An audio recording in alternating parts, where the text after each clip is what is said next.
Well, I'm delighted to be back with you.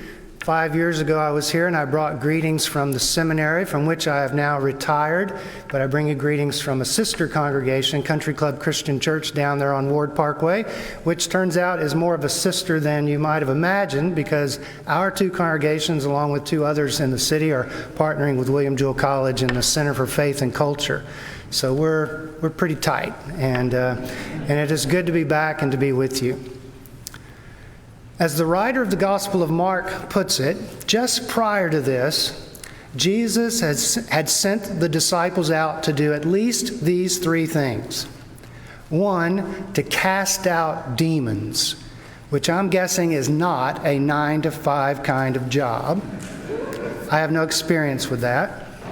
Second, to heal the sick, which anybody in the medical profession will tell you is incredibly exhausting and rewarding, but incredibly exhausting.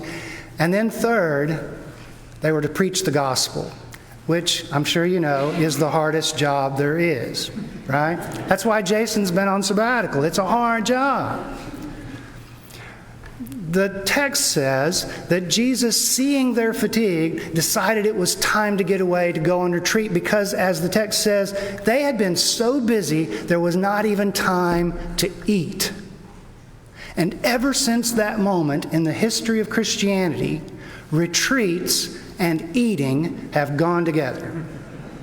I mean, it's even in the word, retreat. There's treat in there, there's eat in there, and that's what we do. We go to church camps, we go to conference centers, and there is always some kind of program and always food. Not always the best food, right? You've had those runny scrambled eggs made with water or something, and those lasagnas at night. But I've had some really good meals on retreat. Do you mind if I make you hungry for just a second?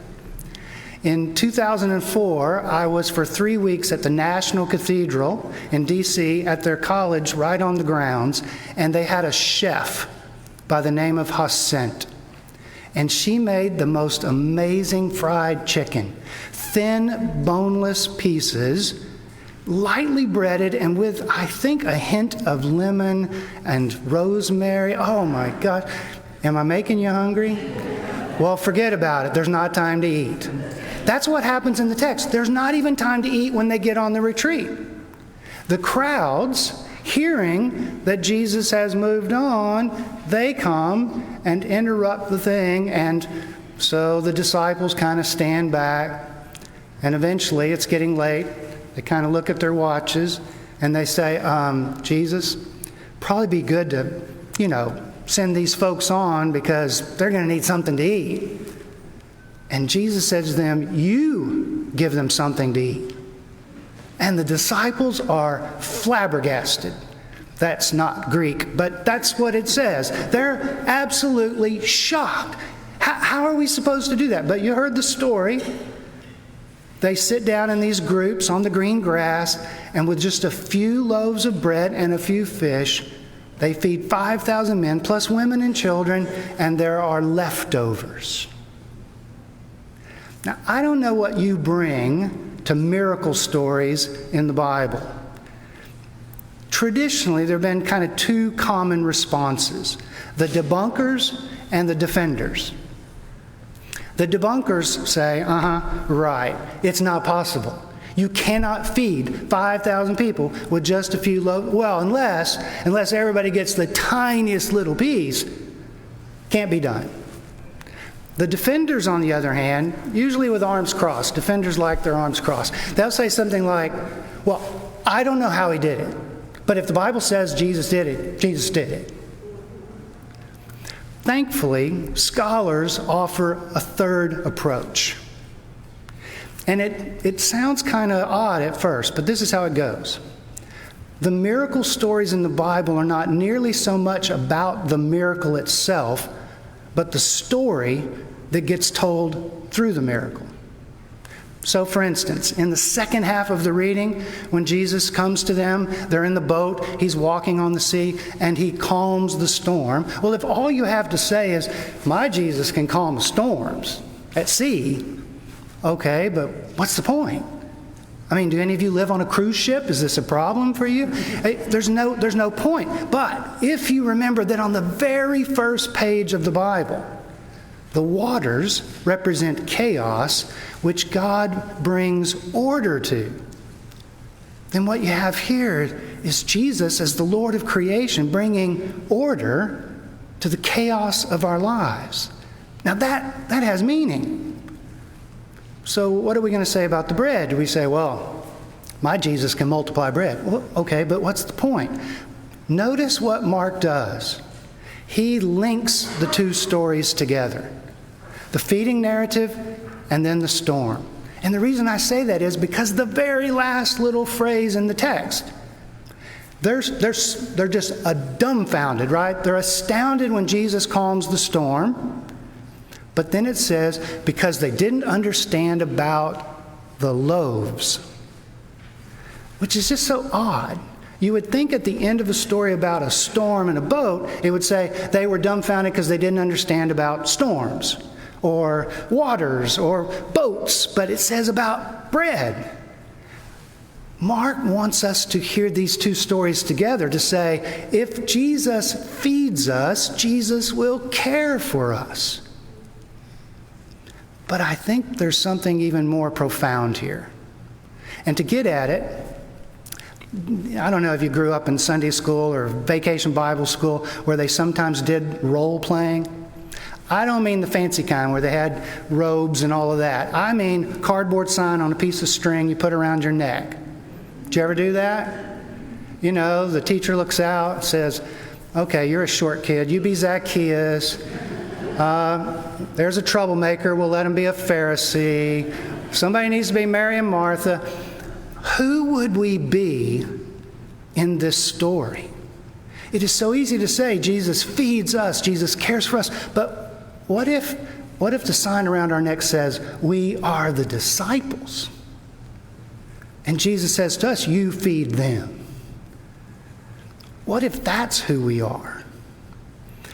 You know, in the other Gospels, the disciples come off looking, not great, but not too bad. In Mark, they don't get it.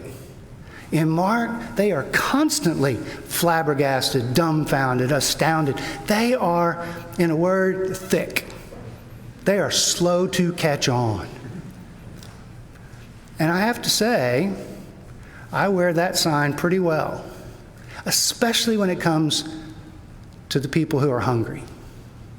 Sometimes I'm on retreat. I'm on the way to lunch to visit with somebody in the congregation or a minister in the area, and I'm thinking about that place that has this great salad with salmon on it. Why is this guy on the corner standing there with a cardboard sign? He'll work for food. And I think they have a really good key lime pie at this place.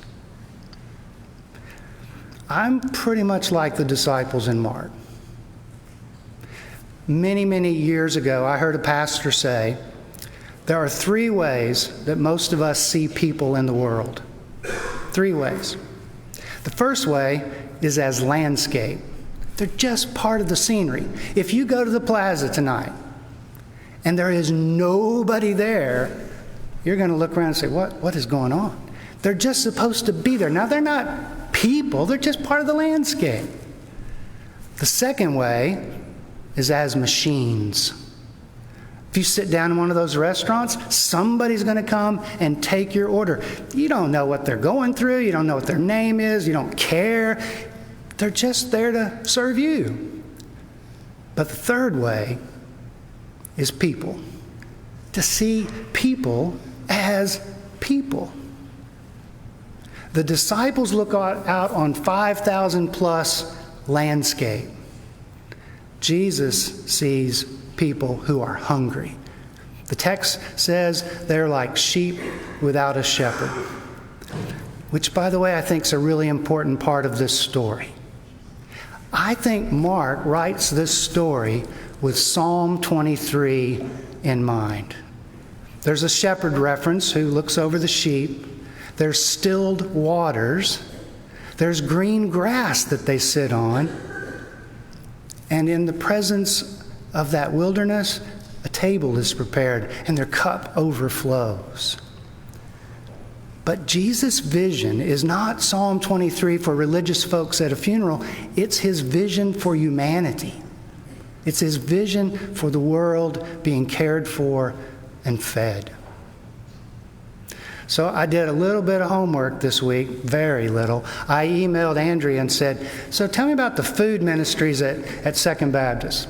Oh my gosh, I didn't expect an email that just went on and on and on. A lot of bragging in that. No, I'm just kidding. And it reminded me of the congregation I serve. We have all kinds of food ministries. But then I started thinking about something, and I don't know if you can relate to this, but when I'm wearing the disciple in the Gospel of Mark little piece and I'm sometimes thick, I support all those ministries. I give to the church. But sometimes when I'm feeling particularly thick or in the doldrums, I find that it makes a big difference if I go and actually serve. If I actually go and feed the poor. In our case, it's Micah Ministry. And to go on a Monday night and to push the little cart around and say, did you want seconds? You want another piece of cake? To feed the hungry is incredibly empowering. So my last sabbatical at the seminary was in Atlanta, Georgia. I taught a class at Emory, and I was working on a book, and I went to church on Sundays, and I eventually settled on one church. But before I settled on it, I visited around, and one church, it was not a good experience, but something happened. I was listening to the sermon. I taught preaching for 30 years, and I would have given it a B- if I was grading on the curve. It was so bad. I tuned it out. I'd come back and listen for a minute, and then I was knocked unconscious, and then I'd come back. It was kind of like coming out of surgery, the anesthesia. But near the end, he said something, and it caught me. He said something about why churches have kitchens, and I thought, well, what? Why churches have kitchens? And then he said, our congregation over the next few weeks is going to feed 5,000 hungry people in our community. And he said it's because churches have kitchens. And I thought, that's so interesting. Churches have kitchens. Why do churches have kitchens? Who do we plan to feed?